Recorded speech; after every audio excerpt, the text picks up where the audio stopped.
Halo ICverse, selamat datang di podcast ICF, podcast perdana kita. Hidup sehat tidak selalu jasmani saja. Untuk itu, kita juga perlu menyehatkan keadaan rohani kita melalui cerita-cerita pengalaman-pengalaman seru. Kali ini bersama aku, Robi, kita akan ngobrol seru bareng Bapak Gembala kita, Pastor Redi Stefanus, Gembala ICF Makati, sekaligus juga senior Gembala di ICF Poipet Kamboja.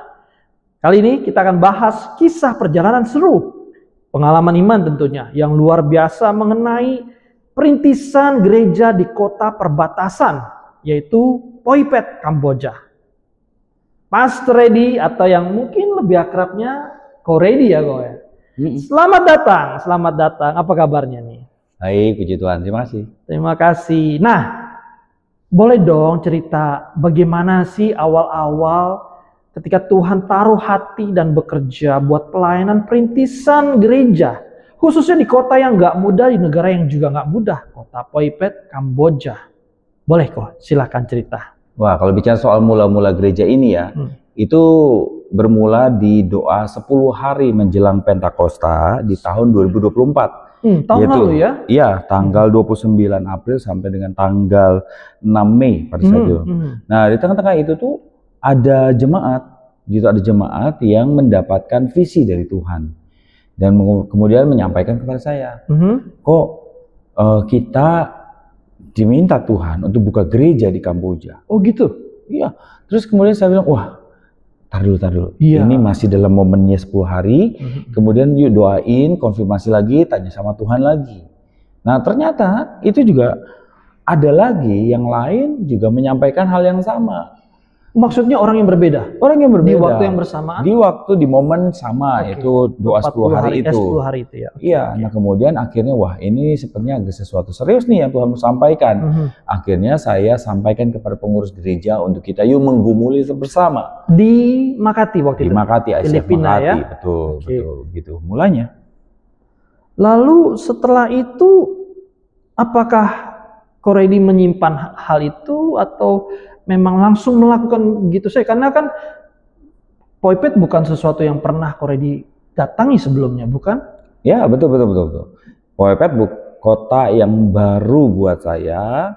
Saya belum pernah mengunjungi Kamboja sama sekali. Dan saat itu jujur saya nggak bisa langsung survei. Nggak bisa, karena masih ada pengurusan visa.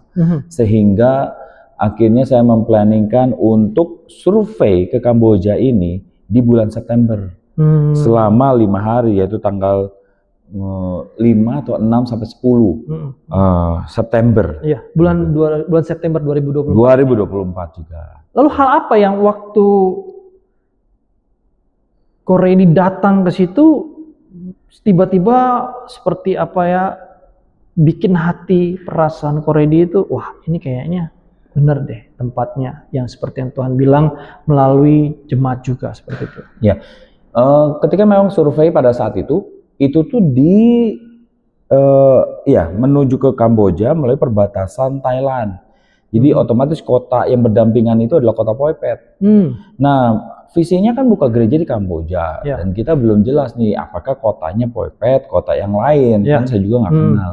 Nah, tapi saat itu ketika kita survei pertamanya itu ke kota Poipet, tiba-tiba ada sesuatu. Nah, saya mengatakan mungkin itu tuntunan dari Roh Kudus.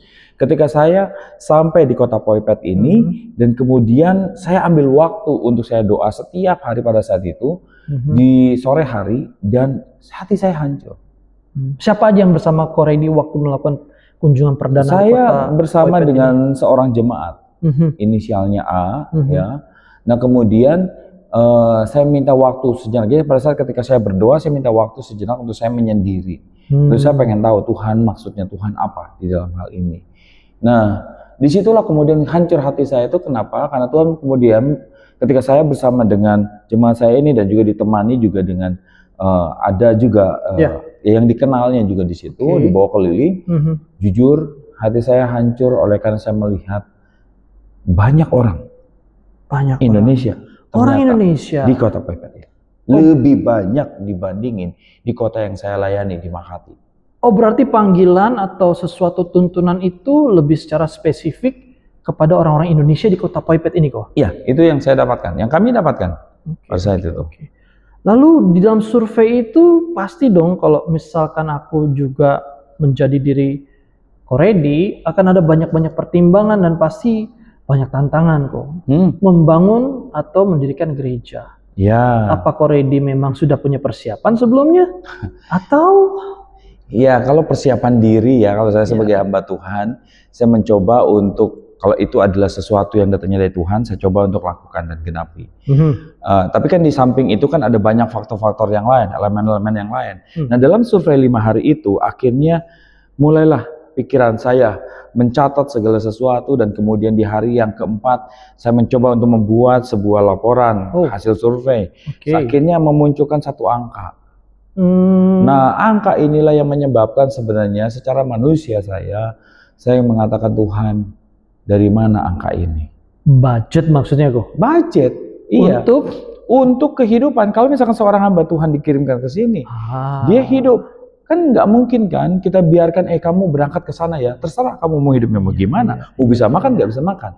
Saya sebagai seorang pemimpin, saya harus berpikir ini minimal dalam artian dia makannya tercukupi. Mungkin dari sisi-sisi yang lainnya mungkin ya minim semuanya. Nah, dalam kondisi itulah yang membuat akhirnya di malam itu saya bergumul dan saya berdoa sama Tuhan. Tuhan, kebutuhan ini ada. Dan saya belajar dari sejak awal, komitmen saya itu adalah tidak memberikan proposal untuk ayo siapa mau mensupport dan segala macamnya. Gitu loh. Sebentar kok, proposal. Berarti maksudnya saya pengen menegaskan sekali lagi nih. Belum ada rencana sama sekali atau kebutuhan atau dana stok cadangan dari tempat Koredi sebelumnya untuk memulai perintisan. Sebenarnya Kak, ini langkah pertama dari ICF Makati. Ini pengalaman juga pertama bagi saya juga. Gitu. Jadi otomatis kalau dana, saya berpikirnya hanya memang mungkin terlalu, orang bilang wah terlalu nekat imannya. Tapi iya betul kok. Saya bilang gini, Tuhan kalau memang harus menggunakan dana pribadi, oke lah. Saya akan keluarkan dana ini kalau ini adalah perintah Tuhan. Dan gereja di ICF Makati bisa mendukung, ya mungkin dalam jangka waktu tertentu, jumlah yang terbatas mungkin bisa lah untuk mensupport. Tapi kalau sampai jangka yang panjang, Tuhan benar-benar kami harus berserah sama Tuhan. Kembali ke proposal, angka. Boleh cerita lagi, lanjutin kok. Soal angkanya mungkin saya tidak menyebutkan, tapi itu pasti ya, maksudnya ratusan. Sesuatu yang kayak pikir-pikir hitung-hitung dan dapat angka itu membuat Koredi terus termotivasi kayak, oh ini benar dari Tuhan, atau kayak, oh kayaknya nanti dulu, atau bukan dari Tuhan, apakah ini kau Tuhan gitu.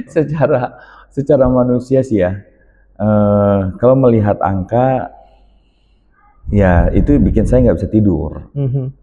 Saya nggak bisa tidur, padahal besokannya saya harus kembali ke Filipina.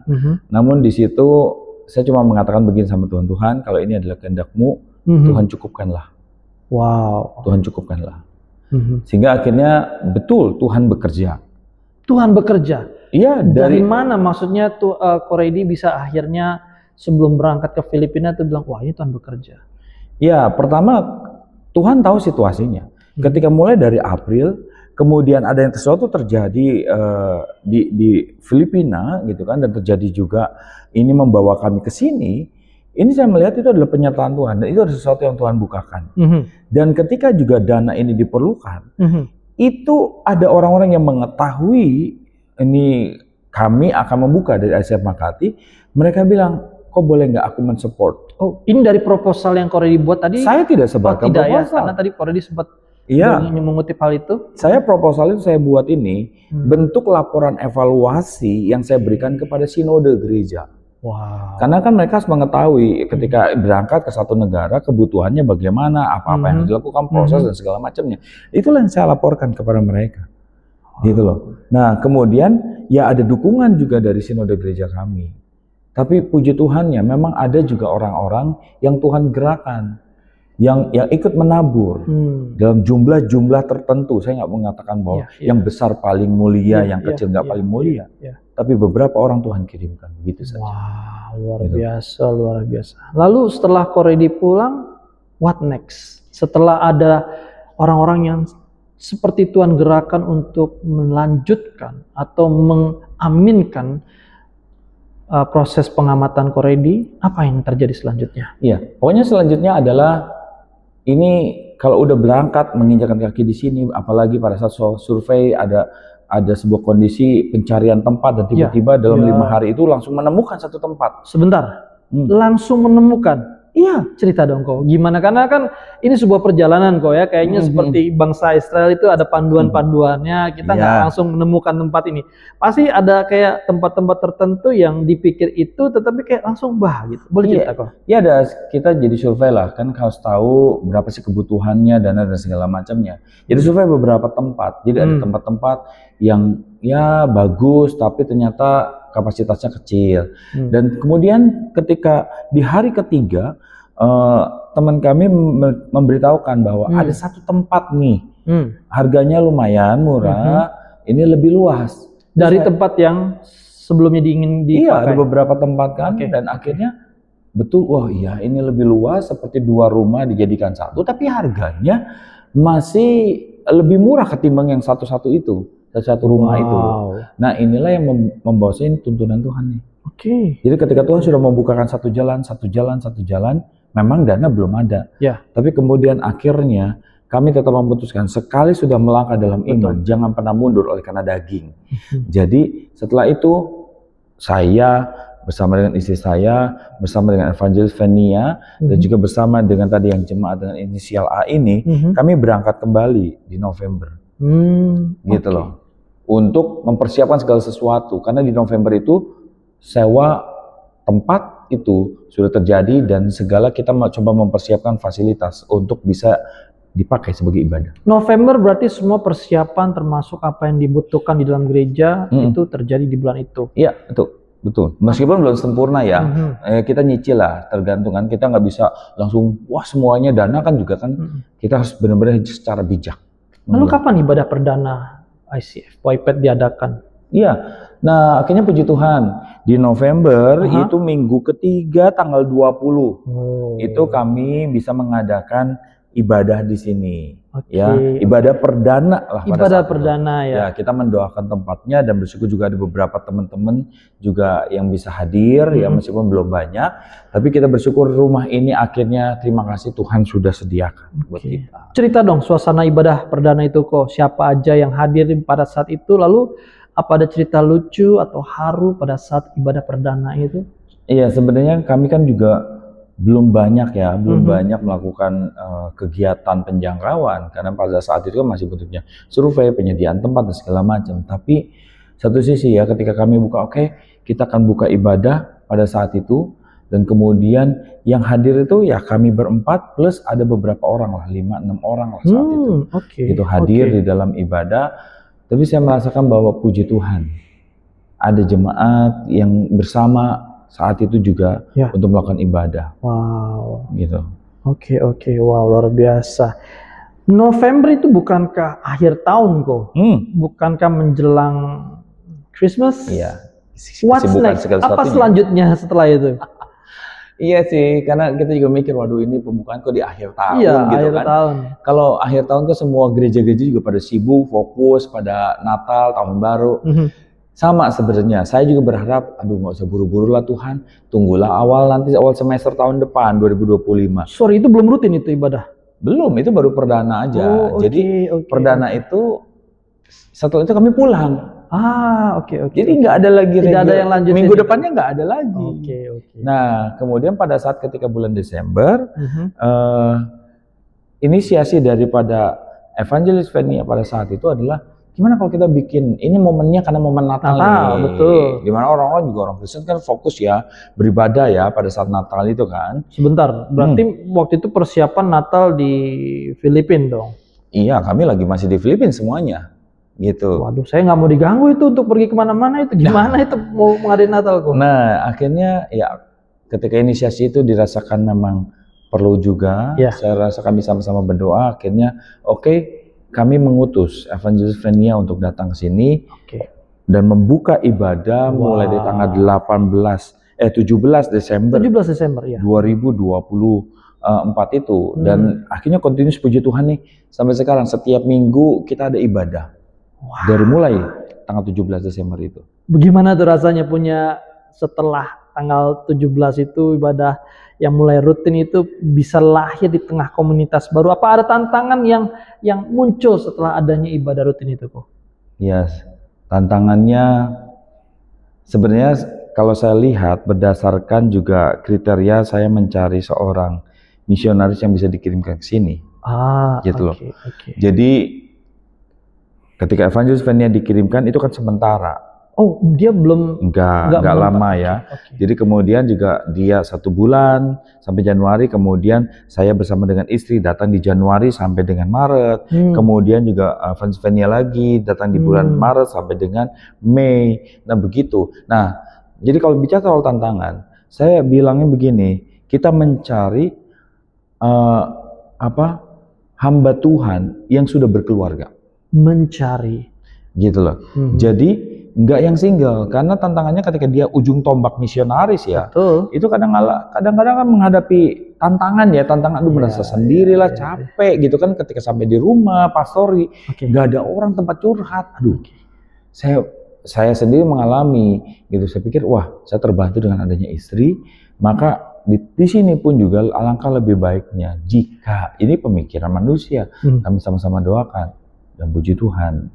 Gitu loh. Satu tantangan bisa kita lalui dengan kehadirannya keluarga Gembala Rayon yang itu Bapak Devli. Kok mencari aja sulit kok. Mencari hamba Tuhan, mencari misionaris, mencari gembala sulit. Wah, betul banget. Ini mencari gembala untuk di tempat yang kedengarannya sulit. Poipet, Kamboja. Cerita dong kok. Iya. Itu ketika kami udah survei, kemudian wah ini Tuhan gerakan memang ke sini, saya mulai mencari. Jujur semenjak September tahun lalu sampai dengan tahun ini di awal trimester pertama, caturwulan itu enggak gampang. Ada kemudian mundur. Kemudian ada oke, nanti tunggu nanti, tapi kemudian ada kendala pribadi lah, akhirnya tidak juga berjalan mulus. Kemudian ada yang single, awalnya saya bilang ayo udahlah kita coba single aja, tapi kemudian ternyata yang single ini pun juga nggak bisa juga, gitu loh. Dan memang akhirnya wah, ada pun juga itu tantangannya karena ya saya belum tahu kuota Poipet sebelumnya, tapi ketika saya sudah menginjakan kaki sini, saya mulai cari tahu ada apa nih Poipet, ada apa? Oh, ternyata memang di mata dunia pun juga kota Poipet di tidak mata mudah. Dunia, bukan hanya Indonesia. Iya, di mata dunia tidak mudah. Sehingga pasti juga tidak mudah buat siapapun yang akan berangkat ke sini. Tantangannya bisa jadi adalah kalau dia seorang suami, istrinya belum tentu mendukung. Kalau dia misalkan keluarga gitu kan, keluarga besarnya belum tentu juga mendukung. Dengar Kamboja itu orang-orang Indonesia itu punya perspektif stigma yang negatif. Nah, itu dia. Apakah itu juga terjadi dengan proses yang tadi kok Reddy bilang mencari itu? Betul. Cerita kok. Tapi kenapa kami tetap lanjut? Karena basic kami adalah Yohanes 3 ayat yang ke-16. Karena begitu besar kasih Allah akan dunia ini. Nah, mengatakan dunia, apakah Kamboja tidak part of dunia gitu loh. Itu kan juga bagian.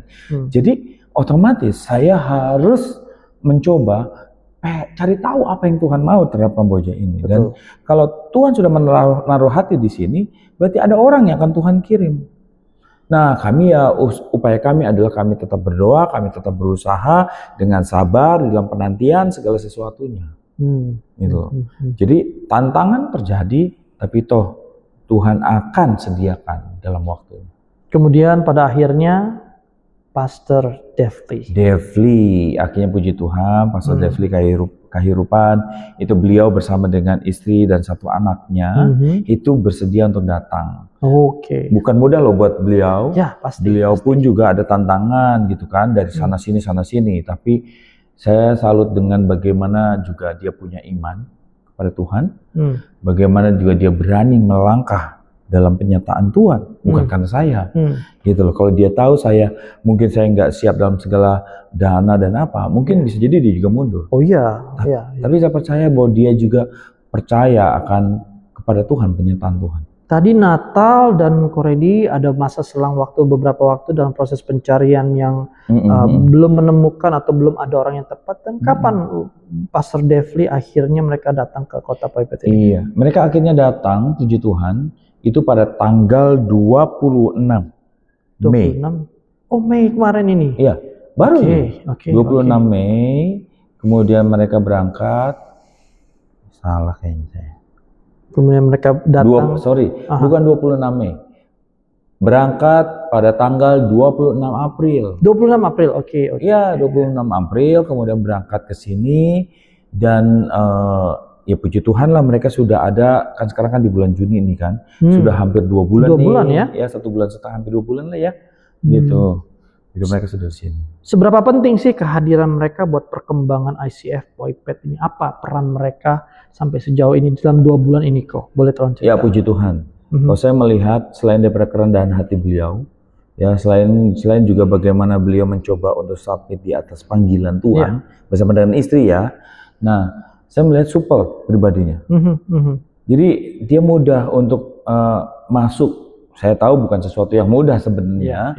Dia kan orang baru di tengah-tengah sebuah komunitas yang sudah ada bertahun-tahun di sini. Betul. Tapi beliau berusaha untuk masuk. Bahkan bukan cuma itu. Selain hatinya kepada jiwa-jiwa gitu kan, dia pun juga berpikir apa nih dampak buat gereja di tengah-tengah komunitas Kamboja, gitu. Itu kan luar biasa. Dia berpikirnya nggak cuma sekedar apa penjagaan WNI-nya, tapi beliau ini menginisiasi satu les bahasa Inggris untuk anak-anak Khmer, ya Kamboja di sekitar gereja. Di sekitar kita? Iya. Di sekitar gereja di tempat ICF POIPET. Bener, di sekitar ICF POIPET ini. Biasa, dan dikumpulkan dalam seminggu 2 kali, diajarkan dalam 1 jam, dan itu saya melihat akhirnya ketika saya datang, tetangga ini seperti ramah dengan kita-kita yang ada di sini. Menerima. Artinya mereka juga tahu betul.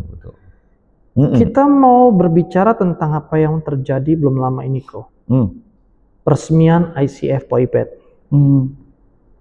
Boleh cerita kok ke tanggalnya dan bagaimana waktu itu yang benar-benar seperti sejarah baru dari ICF POIPET itu akhirnya dinyatakan. Iya, jadi setelah keluarga Bapak Devli ini datang bersama dengan istri, kemudian juga kami datang ke sini di tanggal 26 Mei. Nah, pada saat itu karena melihat beliau juga lumayan ya cukup aktif, juga kan punya hati juga dan juga ada kapasitas lah yang akan terus bisa mengembangkan pelayanan yang ada, maka kami akhirnya memutuskan, oke, Pos PI ICF POIPET ini kita resmikan, kita disahkan tanggal 1 Juni kemarin, 1 Juni 2025. Belum berapa hari yang lalu ya? Iya, jadi setelah sekitar 5 minggu setelah Bapak Devli bersama dengan keluarga sudah ada di sini, gitu. Jadi kami resmikan. Jadi baru saja memang fresh. Wah, gimana itu respon atau kehidupan jemaat yang sudah ada setelah berapa lama akhirnya disahkan atau dipaskan gitulah. Bagaimana perasaan mereka? Apa yang Korea dilihat pada saat itu? Saat itu justru saya secara pribadi saya terharu. Kenapa? Karena melihat antusiasme daripada jemaat mula-mula ini. Mereka kan baru hitungannya masuk ke bulan yang ke-6 lah ya. Bulan ke-6. Sejak Desember itu ya. Iya, sejak Desember itu. Nah, tapi mereka ini mempersiapkan, ada yang membantu dalam hal apa, dan segala macam. Bahkan juga bukan cuma sekedar dari jemaat yang dari ICF POIPET, tapi juga beberapa jemaat-jemaat kami yang dulunya di ICF Makati, mereka tersebar. Ada yang datang dari Phnom Penh, mereka datang untuk membantu, kemudian menyaksikan. Ada juga dari Sihanoukville, mereka juga datang ke POIPET. Mereka untuk celebrate merayakan bersama-sama, bahkan mereka ambil bagian juga dalam ibadah, gitu kan. Dan itu buat saya secara pribadi itu ada sebuah penghiburan dari Tuhan. Amin. Betul. Gitu, kehadiran Tuhan lewat setiap mereka semuanya yang memperlengkapi dan memeriahkan justru peresmian ini, gereja ini. Luar biasa, luar biasa. ICF POIPET sudah berjalan, sudah disahkan sampai hari ini atau beberapa waktu belakangan ini. Bagaimana kehidupan jemaatnya kok? Apa yang menjadi fokus utama aktivitas di jemaat ini? Atau kalau Koredi boleh cerita, program-program apa aja sih yang sudah ada dan sedang dijalankan di ICF POIPET ini? Kalau program Mungkin belum banyak lah ya, tapi yang pasti adalah penjangkauan ini yang terus dikumandangkan, terus dilakukan. Karena namanya juga gereja baru, komunitas baru, ini kan belum dikenal orang-orang. Sehingga kami harus mencoba untuk menyebarkan itu kepada setiap orang-orang atau komunitas-komunitas yang ada. Nah, jadi kalau soal ibadah, kami ada dua ibadah. Ibadah pagi dan ibadah malam. Ibadah pagi jam 8 pagi, ibadah malam jam 8 malam. Jam 8 malam. Ya, itu memang belum bisa memfasilitasi semua jam. Tapi kami memulai dulu lah lewat dua ini, setia dulu dan dua ini gitu kan. Nah, kemudian ada juga komsel yang dilakukan di Jumat malam. Gitu jam 8.30. Untuk sementara baru satu itu komsel. Iya, baru satu ini, tapi puji Tuhan bisa berjalan. Dan kemudian juga ada komunitas olahraga nih. Jadi, iya, kami membuka untuk bisa berolahraga bersama. Ya, badminton nih yang baru dibukanya. Nah, ini tapi tidak hanya eksklusif buat ICF Poipet. Tapi kita membuka. Jadi mungkin ada teman-teman yang suka, yang di luar dari ICF Poipet mau bermain bersama, we welcome them. Untuk bermain bersama di sini. Luar biasa, luar biasa. Nah, satu sisi juga ada satu naungan, ada komsel yang kami ada pihak komsel yang di Phnom Penh. Iya, mereka rindu untuk dinaungi oleh ICF, Poipet, ICF gitu kan. Nah, kemudian kami mencoba untuk melayani mereka, memfasilitasi mereka. Dia udah mungkin hitungan beberapa bulan ini memfasilitasi mereka, dan Pastor Devli ini yang datang ke sana di tengah-tengah minggu untuk membantu komsel di sana. Pelayanan untuk bahasa Inggris kepada lingkungan, olahraga badminton, untuk komsel di tengah pekan beda kota di Phnom Penh, komsel di sini. Wah, lalu ke depan, apa yang menjadi kerinduan atau visi yang Tuhan taruh di hati Ko Reddy dalam jangka pendek maupun jangka panjang dalam 1-3 tahun ke depan Ko? Oke, kalau bicara soal visi, maka saya mau bicara tentang general visi daripada ICF. Ketika saya diutus untuk ke ICF Makati di sana, dan Tuhan menaruh visinya adalah mempersiapkan jemaat, mendewasakan jemaat, dan mengutus mereka. Jadi visinya ICF itu adalah dipersiapkan, didewasakan, dan diutus menjadi duta Kristus. Nah, jadi arahan kami selalu mengarah kepada titik itu. Karena tidak sedikit kemudian Tuhan memperkenalkan kami, mempertemukan kami kepada jemaat-jemaat yang belum pernah mengalami pelayanan sebelumnya, atau mereka-mereka yang dulu sudah melayani tapi kemudian lama berhenti, atau mereka yang belum kenal Tuhan dan segala macam. Jadi dalam proyeksi panjangnya, maka setiap orang-orang yang kami harapkan ketika mereka masuk ke dalam komunitas ICF ini, maka mereka ini akhirnya tahu identitas dirinya, dan mereka ini menjadi rekan sekerja Tuhan sebagai duta Kristus dimanapun mereka ditempatkan. Nah, jadi kalau bicara soal pendek nih, jangka pendeknya, 1 tahun pertama apa?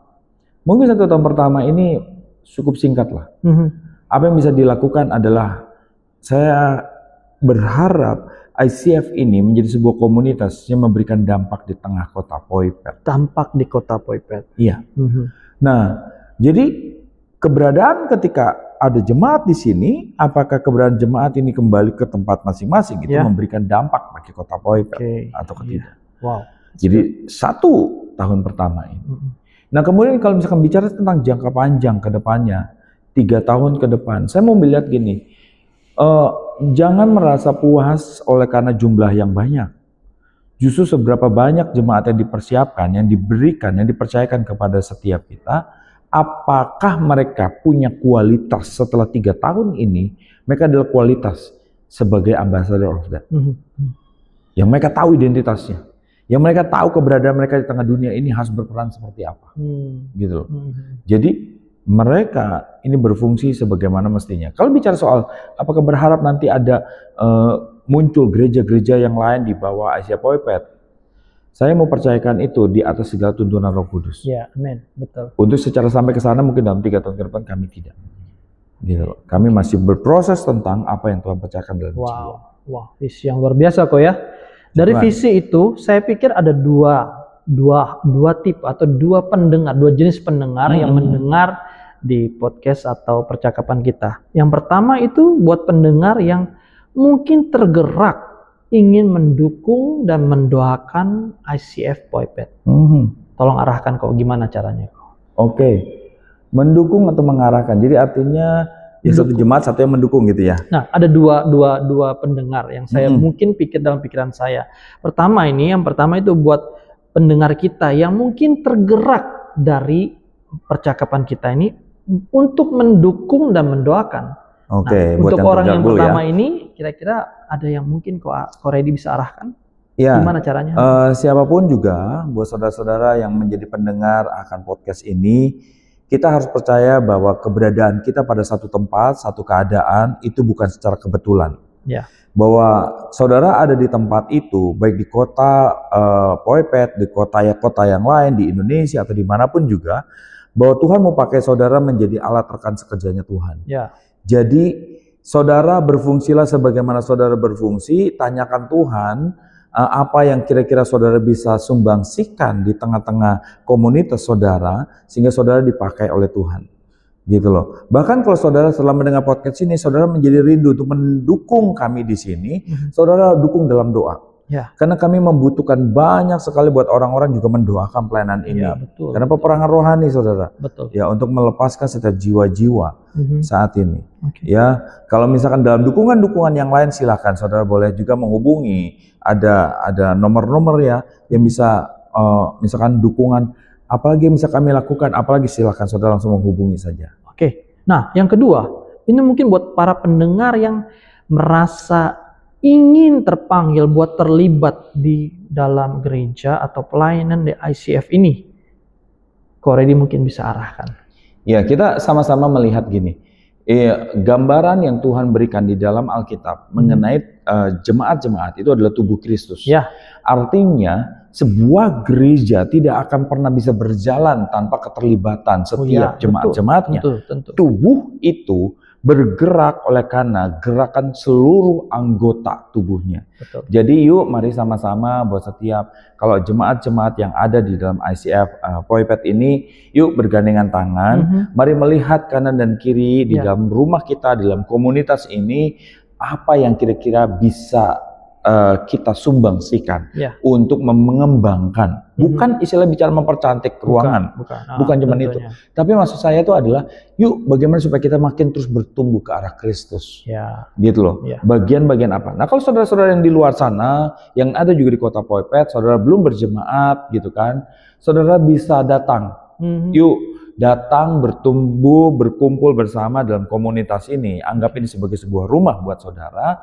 Dan mari kita buang dulu, put aside dulu bahwa kalau gereja itu adalah orang-orang suci. Ini kita adalah orang-orang yang dulu punya latar belakang yang mungkin juga jauh daripada Tuhan. Atau mungkin orang bilangnya gelap. Tapi kita berusaha untuk bertumbuh ke arah Kristus. Jatuh bangun, saling bangun lah. Saling menolong, saling menguatkan. Gitu loh. Dan sekiranya komunitas ini, tubuh Tuhan ini bisa menjadi wadah buat setiap kita semuanya. Waduh, luar biasa. Sejarah keberadaan ICF Poipet, proses berjalan, visi dan misi sudah dibagikan, dan juga undangan ya bagi orang-orang, baik itu mereka yang ingin terlibat, mendoakan, bahkan ingin melayani mereka-mereka yang mendengar yang mungkin berada di Poipet ini. Terima kasih banget Pastor Ready, Ko Ready sudah berbagi cerita yang sangat menginspirasi, menggugah iman kami semua. Kita berharap bahwa Tuhan terus menyenaungi keberadaan ICF Poipet ini. Amin. Dan semakin menjadi berkat buat kota Poipet. Dan juga buat ICF semua. Jangan lupa, sekali lagi, hidup sehat nggak selalu jasmani doang ya. Perlu sehat rohani juga. Kalau kalian terberkati dengan podcast ini, nantikan podcast selanjutnya. Kami akan menampilkan beberapa narasumber dan topik-topik menarik lainnya. Jangan lupa juga bisa berbagi, share podcast ini. Dan kalau memang perlu ada komen, kami sangat terbuka dan menantikan komen-komen dari kalian semua. Oke? Dan untuk selanjutnya, buat dukungan atau mau mencari informasi ICF Poipet, bisa cek di Instagram, Facebook, TikTok, dan YouTube. Hanya ketik ICF Poipet. Nanti di situ ada nomor-nomor pelayanan yang juga mungkin siap membantu para pendengar selanjutnya. Terima kasih, sampai jumpa. Tuhan Yesus memberkati. Thank you, God bless. God bless.